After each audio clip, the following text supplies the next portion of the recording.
Magandang araw sa ating lahat mga idol. So ngayong araw share ko sa inyo kung paano natin maiwasan yung langaw dito sa ating kulungan. Siyempre idol, yung mabahong amoy ng ipot or dumi ng ating mga broiler chicken. Ano nga ba ating nilalagay dito sa ilalim mga idol? So ito, ipapakita ko sa inyo. Ito ay ipa or rice hull.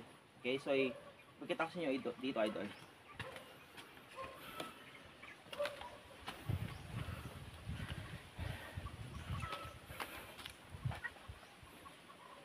So yan idol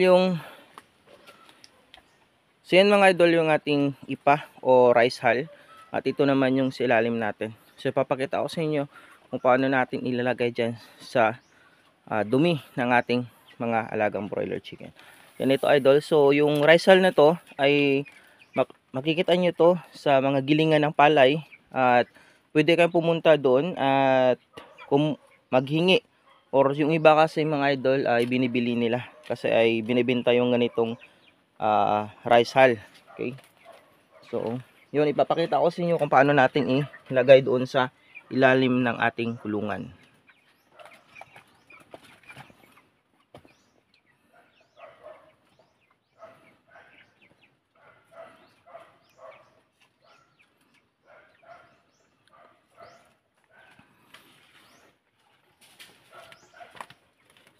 So ngayon idol, ipapakita ko na sa inyo kung paano natin i-apply dito sa ating dumi ng mga broiler chicken.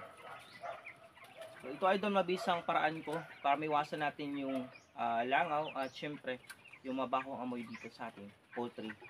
At kahit sa anong poultry idol ng mga manok nyo dyan. Okay, pwede nyo ito yung gayahin at pwede nyo yung gawin ito mga idol. So pag nakita nyo idol na basa na dito yung ipot nila or dumi, so lagyan natin sa taas ng rice hull. Parang ganito lang.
So yun lang mga idol, natapos natin maglagay dito ng rice hull dito sa baba ng ating broiler house. Okay, so pwede nyo itong gayahin mga idol yung ating system kung paano natin maiwasan yung alangal dito sa ating kulungan at mabahong amoy mga idol. So at pwede nyo din gayahin idol yung style nating kulungan sa mga nag-aalaga dyan na 45 days at mga broiler chicken. So yun lang, maraming salamat sa inyo lahat.